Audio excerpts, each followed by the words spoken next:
Shalom, apa kabar Bapak Ibu Saudaraku terkasih di dalam Tuhan Yesus? Kita bertemu kembali pada kesempatan hari ini untuk bersama-sama kita mau mendengarkan firman Tuhan. Namun sebelumnya mari bersama-sama kita satukan hati, kita mau berdoa supaya firman Tuhan yang akan kita dengar pada kesempatan ini sungguh-sungguh akan memberkati kita. Kita akan berdoa. Bapa Surgawi, kami bersyukur Tuhan, pada kesempatan ini Tuhan kami mau dengar firman-Mu, sucikan kuduskan seluruh keberadaan kami, ampuni dosa pelanggaran kami ya Tuhan, agar kami boleh layak untuk diberkati kebenaran firman-Mu. Terima kasih Bapa, kami mau sambut firman-Mu, hanya di dalam nama Tuhan Yesus. Haleluya, amin. Bapak Ibu Saudaraku yang terkasih dalam Tuhan, pada kesempatan ini tema firman Tuhan yang akan saya bawakan adalah melakukan pekerjaan Tuhan sampai Dia datang ya. Kita pasti menunggu-nunggu kedatangan Tuhan. Belum lama kita merayakan hari kematian dan kebangkitan, dan sebentar lagi juga kita akan merayakan hari kenaikan Tuhan Yesus ya. Nah, dalam waktu kita nanti merayakan hari kenaikan Tuhan Yesus, ada satu hal yang terus akan kita lakukan, yaitu bahwa kita akan menanti kedatangan Tuhan ya. Menanti kedatangan Tuhan adalah satu janji yang Tuhan belum genapi, dan itu pasti kita akan tetap setia untuk menanti kedatangan Tuhan, karena janji Tuhan itu iya dan amin. Nah, firman Tuhan temanya adalah melakukan pekerjaan Tuhan sampai Dia datang. Jadi kita sebagai anak Tuhan harus melakukan pekerjaan Tuhan sampai Dia datang. Nah, untuk tema ini kita akan membaca satu ayat firman Tuhan yang tak asing buat kita, yaitu di dalam Matius 24 ayat 14. Demikianlah bunyi firman Tuhan. Dan Injil kerajaan itu akan diberitakan di seluruh dunia menjadi kesaksian bagi semua bangsa. Sesudah itu barulah tiba kesudahannya. Ya. Injil kerajaan surga, maksudnya Injil itu yaitu tentang Yesus itu sendiri, akan diceritakan, akan diberitakan menjadi satu kabar yang baik, berita yang baik bagi seluruh dunia, menjadi satu kesaksian buat bangsa-bangsa ya. Karena setelah itu janji Tuhan barulah kesudahannya, barulah berakhir dunia ini. Jadi Injil itu harus didengar dulu oleh semua orang. 3 hal yang mendorong kita untuk melakukan pekerjaan Tuhan sampai Dia datang, yaitu yang pertama adalah adanya satu kesempatan. Kita punya kesempatan saat ini Bapak Saudara. Karena masih ada kesempatan buat kita untuk memberitakan kabar baik itu sampai Dia datang, maka mari kita mau gunakan kesempatan ini dengan sebaik-baiknya. Kita tidak mau main-main dengan kesempatan ini, karena waktunya sudah dekat. Kedatangan Tuhan yang kita nanti-nantikan itu sudah dekat. Ada satu lagu yang sering kita dengarkan, ya, sering kita menyanyikan lagu ini baik di gereja maupun kita lihat di video di YouTube dan sebagainya, tentang lagu kesempatan ya. Hidup ini adalah kesempatan, hidup ini untuk melayani Tuhan. Jangan sia-siakan waktu yang Tuhan beri. Hidup ini harus jadi berkat. Luar biasa Bapak Saudara. Karena ini adalah waktu kesempatan itu. Ya, sebagai kita, anak-anak Tuhan, sebagai hamba-hamba Tuhan, sebagai pelayan-pelayan Tuhan. Mari Bapak Saudara, kita akan Gunakan kesempatan emas ini karena kesempatan ini tidak akan terulang lagi. Seperti cerita Lazarus dan seorang kaya yang waktu meninggal dia masuk di dalam neraka dan Lazarus ada di dalam pangkuan Bapak Abraham. Apa yang terjadi? Si kaya ini merasakan bagaimana penderitaan ada di dalam api neraka. Dan dia melihat Lazarus begitu bahagia di dalam pangkuan Bapak Abraham. Maka dia meminta untuk Lazarus kembali ke dunia untuk bisa menyelamatkan saudara-saudaranya daripada orang kaya ini. Tetapi itu sudah terlambat. Sudah tidak bisa lagi. Kesempatan ini adalah saat ini sekarang. Saat orang-orang itu masih ada di dalam dunia ini. Jadi tidak akan ada lagi kesempatan untuk balik kembali. Lazarus tidak akan bisa lakukan ini. Dan penyesalan, tinggal penyesalan. Karena itu Bapak Ibu Saudaraku yang terkasih, kita yang masih hidup saat ini, Tuhan punya maksud supaya kita pergi beritakan Injil Tuhan. Supaya kita kabarkan kabar baik, yaitu kabar sukacita. Tentang siapa? Tentunya tentang pribadi Yesus itu sendiri yang belum lama ini kita peringati hari kematian dan kebangkitannya. Ya Bapak Saudara, Tuhan Yesus bangkit dari antara orang mati dan dia sudah menyelesaikan tugas buat pengampunan dosa bagi kita. Orang-orang yang saat ini menjadi bilangan orang-orang yang percaya. Kita sungguh bersyukur untuk anugerah keselamatan dalam hidup kita. Karena itu Bapak Saudara, mari kita mau taat terhadap firman Tuhan. Apa yang harus kita lakukan yaitu harus hidup dalam kebenaran. Karena kita sudah mendengar kabar baik tentang Sang Juru Selamat. Mari Bapak Ibu kita bawa hidup kita terus hidup sejalan maunya Tuhan, yaitu hidup di dalam kebenarannya. Kita punya kesempatan saat ini juga untuk memberitakan kabar baik itu, kabar sukacita. Ya, kepada siapa? Kepada dunia ini. Dunia yang terdekat dengan kita adalah ya keluarga kita, orang lain, tetangga kita. Bahwa Tuhan Yesus yang sudah mati di kayu salib itu bangkit dan hidup. Dia menebus dosa kita dan menjadikan kita orang-orang yang percaya kepadanya. Jangan sampai waktu yang singkat ini kita main-main. Kita hidup jauh dari Tuhan, bahkan kita tidak peduli kepada orang lain.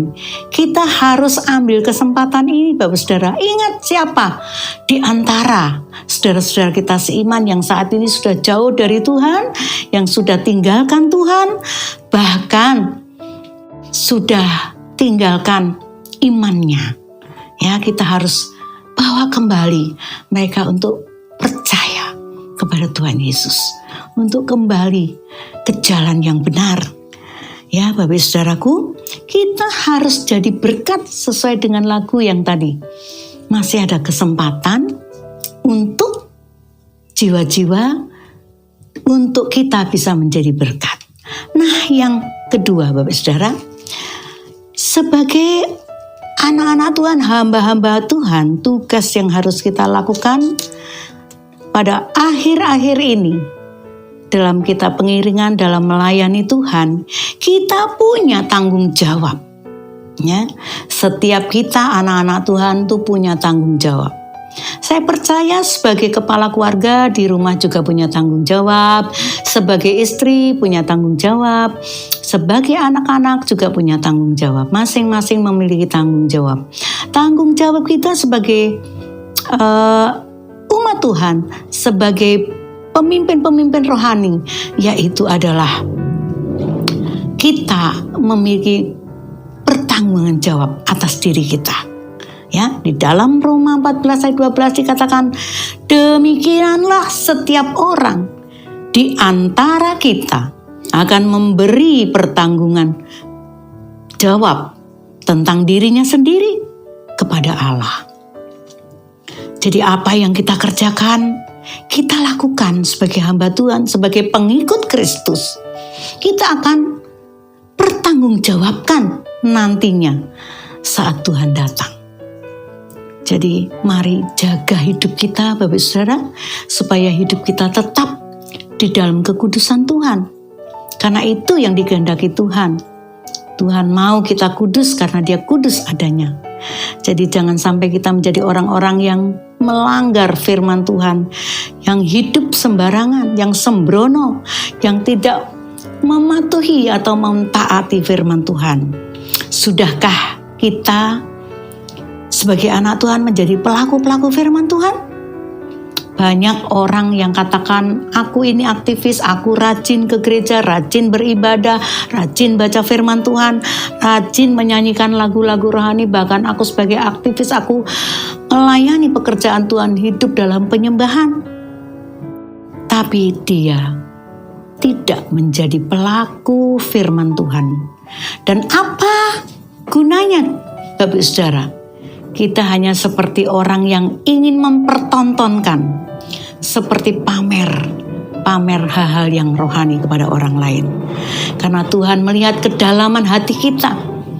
Ya, jadi Tuhan mau kita terus membangun hubungan yang intim dengan Tuhan. Keintiman kita, Tuhan akan membuat kita menjadi orang-orang yang dibenarkan, orang-orang yang disempurnakan di dalam Dia. Ya, Bapak Saudara. Nah, selain kita punya tanggung jawab terhadap diri kita sendiri, Tuhan mau kita juga punya tanggung jawab itu terhadap orang lain. Siapakah orang lain itu? Yaitu orang-orang yang sudah tinggalkan Tuhan, orang-orang yang sudah tidak setia lagi mengiring Tuhan, tidak setia berbakti, dan tidak setia mengikut atau menjadi pengikut Kristus. Mari Bapak Saudara kita mengasihi mereka.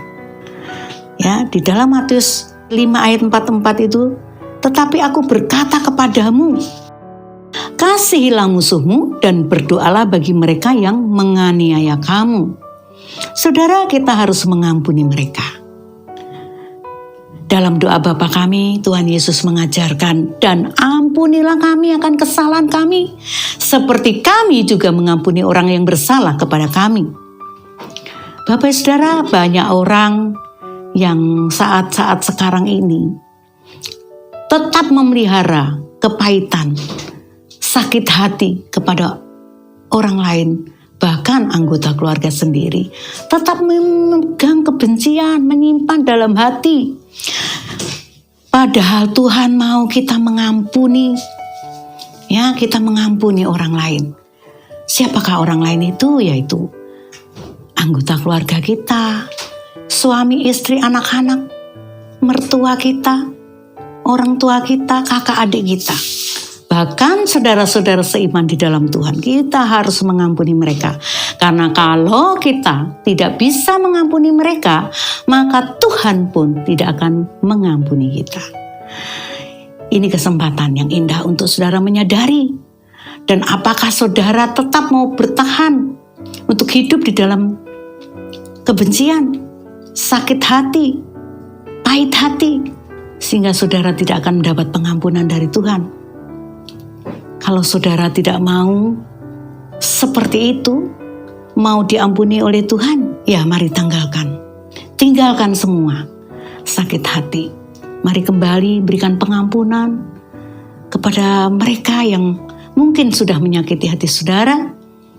Dan juga kalau kita juga sudah mengampuni orang lain, melakukan dosa kepada orang lain, membuat salah kepada orang lain, kita juga minta ampun kepada mereka, ya, dengan berani, dengan tidak merasa gengsi. Kita harus tanggalkan itu semua. Kita harus menguatkan mereka, Bapak Saudara, untuk orang-orang yang jatuh dalam dosa. Kita kembali memeluk mereka, membawa mereka kepada Tuhan, mendorong mereka untuk kembali dalam persekutuan. Ya, seperti dalam Ibrani 10 ayat 25. Kita harus kembali dalam persekutuan, dalam ibadah bersama, karena di dalam ibadah bersama itu kita boleh saling menguatkan, saling menghibur, saling menasihati. Kemudian dengan lemah lembut juga kita akan memimpin orang-orang yang berdosa kepada jalan yang benar, yaitu kepada jalan yang Kristus sudah tunjukkan ya. Kita harus membawa mereka untuk kembali ke jalannya Tuhan. Ada satu kesaksian yang ingin saya sampaikan Bapak Saudara. Seorang nabi, seorang pemuda, dia pernah melakukan satu perbuatan yang mengecewakan Tuhan. Dia seorang anak Tuhan, namanya juga nama-nama yang ada di dalam Alkitab. Pada satu kesempatan dia bingung karena dia membutuhkan uang. Lalu dia mencuri. Nah, saat dia mencuri, dia tertangkap dan akhirnya diproses secara hukum dan dia dipenjarakan, Bapak Saudara. Beberapa tahun kemudian dia mengalami pertobatan saat di dalam penjara itu karena ada yang sering datang mengajak beribadah, memberitakan firman, dan akhirnya dia mulai sadar akan perbuatannya. Dan dia berjanji nanti setelah keluar dia akan hidup di dalam Tuhan. Tetapi apa yang terjadi? Ketika si napi ini tadi sudah kembali di tengah-tengah keluarganya, tidak mendapat sambutan yang baik. Dia ditolak. Dia sering dipermalukan. Bahkan tetangga-tetangga juga menjauhi mereka.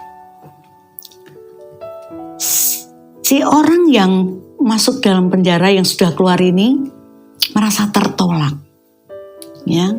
Padahal dia udah berkomitmen bahwa dia akan kembali ke jalan Tuhan, dia akan sungguh-sungguh dalam Tuhan. Nah, ketika dia tidak menerima perlakuan yang baik dari anggota keluarganya sendiri maupun dari tetangga-tetangganya, dia akhirnya tinggalkan keluarganya, tinggalkan rumahnya, dan dia kembali melakukan hal-hal yang jahat. Ya. Dia kembali ke dunianya yang lama.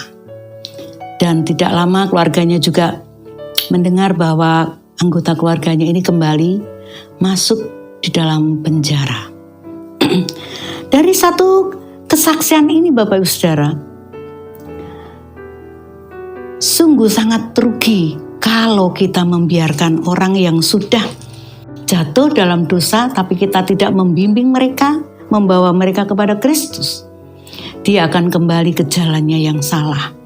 Dia tidak akan kembali kepada Kristus Tuhan. Berarti kita di sini kehilangan satu jiwa. Nah, Bapak Ibu Saudaraku yang dikasihi oleh Tuhan, biarlah dengan cerita yang saya sampaikan ini, satu kesaksian ini, kita tidak berbuat seperti itu sebagai hamba Tuhan, karena kita punya tanggung jawab terhadap jiwa-jiwa yang ada di dalam dosa. Tuhan mau kita bisa mengasihi, bisa membawa mereka kembali kepada jalan pertobatan. Supaya jangan ini terulang kembali seperti apa yang saya ceritakan ini kepada kita. Jangan sampai sikap kita seperti itu Bapak Saudara. Jadi kita harus mengasihani mereka dan membawa mereka kepada Tuhan. Nah, yang ketiga adalah dorongan kesetiaan. Ya, yang membuat kita melayani Tuhan karena Tuhan mau kita setia dan tentunya kita juga mau setia kepada Tuhan. Ya, karena kesetiaan itu juga adalah buah roh yang harus ada di dalam diri kita. Dan di dalam Wahyu 2 ayat 26 dikatakan di sana, bukan langkah pertama yang menentukan tetapi yang terakhir. Walau awalnya setia datang beribadah, setia melayani Tuhan, setia berkorban untuk pekerjaan Tuhan,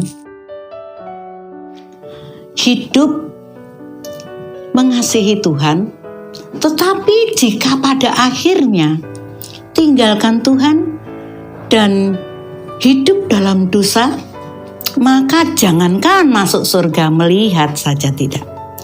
Dalam 1 Timotius 1 ayat 12 dikatakan Paulus, "Aku bersyukur kepada Dia yang menguatkan, yaitu Kristus Yesus Tuhan kita, karena Ia menganggap aku setia dan mempercayakan pelayanan ini kepadaku." Inilah perkataan Paulus di dalam surat 1 Timotius 1 ayat 12 ini. Dia mengakui bahwa dia bersyukur kepada Dia, maksudnya Yesus yang sudah menguatkan, dan menganggap Paulus adalah orang yang setia, dipercayakan dalam satu pelayanan yang indah. Tentang Paulus, Bapak Saudara, kita sudah tahu banyak. Dia adalah seorang penghujat, penganiaya, ganas karena dia pernah membunuh dan memenjarakan umat Tuhan, pengikut-pengikut Kristus. Dulu semua itu menjadi kebanggaan kalau dia bisa menganiaya, bisa memenjarakan, bisa membunuh orang-orang yang mengikut Kristus. Ya.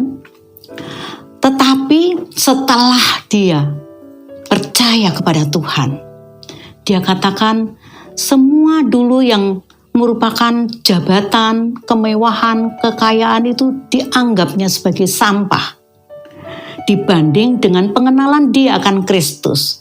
Jadi luar biasa, Kristus adalah harta yang terindah, yang termewah, sesuatu yang sangat berarti dalam kehidupan Paulus. Ya, dan Tuhan benci ketidaksetiaan. Dalam 1 Tawaris 10 ayat 13, Bapak Saudara, di sana dikatakan demikianlah Saul mati karena perbuatannya yang tidak setia terhadap Tuhan. Oleh karena ia tidak berpegang pada firman Tuhan, dan juga karena ia telah meminta petunjuk pada arwah dan tidak kepada Tuhan. Sebab itu Tuhan membunuh dia dan menyerahkan jabatan raja itu kepada Daud bin Isai. Jadi karena ketidaksetiaan Saul kepada Tuhan, karena dia mendua hati, dia tidak percaya kepada Tuhan sepenuh hati, karena dia minta petunjuk bukan kepada Tuhan tetapi kepada arwah, dan Tuhan menjadi murka, Tuhan membenci, dan Tuhan menyerahkan jabatan raja itu kepada Daud. Bahkan Saul mati karena perbuatannya. Bapak Ibu Saudaraku yang terkasih, mari Bapak Saudara, pada kesempatan yang indah ini, dengan kita mendengar firman Tuhan, mari kita kerjakan hal-hal yang baik, yang berkenan kepada Tuhan. Jangan seperti Saul yang tidak setia, pada akhirnya dia harus mati, dan dia tidak memperoleh jabatan yang mungkin semua orang merindukannya, menginginkannya. Ya, jadi dia mengalami kematian dan jabatan raja itu berpindah kepada Daud. Saat ini jika kita juga karena hal-hal dunia, kita masih mempertahankan, kita masih mau hidup di jalan yang salah. Saat ini Bapak Saudara, kita mari kembali kepada Tuhan, dan jangan keselamatan yang kita terima itu kita nikmati sendiri. Saatnya kita berbagi, menyampaikan kabar baik kepada orang lain, kabar sukacita kepada orang lain, agar semua mereka yang mendengar boleh percaya bahwa Yesus Kristus adalah satu-satunya juru selamat kita. Amin. Untuk firman Tuhan, mari kita berdoa. Bapa di surga, terima kasih untuk firman-Mu pada kesempatan ini Tuhan. Kami sebagai anak-anak-Mu, hamba-hamba-Mu, kami mau sungguh-sungguh melayani Tuhan, melayani pekerjaan-Mu. Karena masih ada kesempatan buat kami saat ini, untuk kami boleh melayani orang lain, dan memperkatakan hal-hal yang baik, untuk menyampaikan kabar baik kepada mereka. Kami mau juga Tuhan, mau setia kepada-Mu Tuhan. Kami mau setia menjadi murid-Mu, menjadi hamba-Mu. Kami mau setia kepada keluarga kami, kepada panggilan Tuhan atas hidup kami. Terima kasih Tuhan, Terima kasih untuk firman-Mu, dan jadikanlah kami bukan pendengar, tapi pelaku-pelaku daripada firman-Mu. Terima kasih ya Bapa, di dalam nama Tuhan Yesus kami sudah berdoa dan mengucap syukur. Haleluya, amin.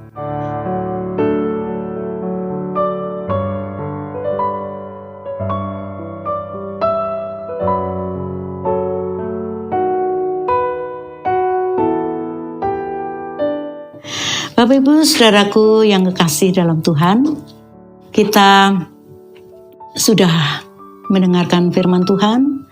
Pada kesempatan ini saya percaya Roh Kudus yang terus akan memimpin Bapak Ibu Saudara untuk dapat mengerti tentang kebenaran firman Tuhan. Dan Tuhan akan membawa Bapak Ibu Saudara untuk semakin hari semakin mengasihi Tuhan. Ya, saat ini saya akan tutup ibadah ini untuk doa berkat, namun sebelumnya saya mengingatkan, apabila Bapak Ibu Saudara diberkati dengan pemberitaan firman Tuhan ini, boleh di-sharingkan, bagi link kepada yang lain, dan juga kalau saudara diberkati dengan berkat yang berlimpah, ingin memberkati pekerjaan Tuhan di GKP Mazmuria, silakan ada di ibadah online ini nama bendahara yang tercantum di dalamnya, nanti saudara bisa lihat. Dan juga jangan lupa, saya mengingatkan 5M ya, untuk kita jalani setiap hari protokol kesehatan yang sudah pemerintah canangkan, supaya kita tetap ikuti dengan baik, Bapak Saudara ya. Mari kita satukan hati kembali. Kita akan mengakhiri ibadah kita pada kesempatan ini. Tuhan Yesus memberkati. Terima kasih Bapak, kami sudah dengar firman-Mu, dan kami percaya kami akan menjadi pelaku-pelaku dari firman-Mu, dan kami ingin sharingkan, berbagi firman Tuhan ini kepada yang lain, supaya mereka juga diberkati. Dan akhirnya kami akan pulang, kiranya berkat-Mu Kau berikan kepada setiap kami. Mari Bapak Saudara, kita angkat tangan kita. Kiranya Tuhan memberkati kita semua dengan berkat yang indah. Kasih Bapa terus menyertai dalam hidup kita melalui anaknya yang tunggal, yaitu Tuhan Yesus Kristus, dengan persekutuan Allah Roh Kudus terus menyertai, menghibur, menguatkan kita dari saat ini sampai Maranatha Tuhan Yesus datang menjemput kita para selehnya. Terpuji nama Tuhan, haleluya, amin. Salam Mazmuria. Yes, maju terus.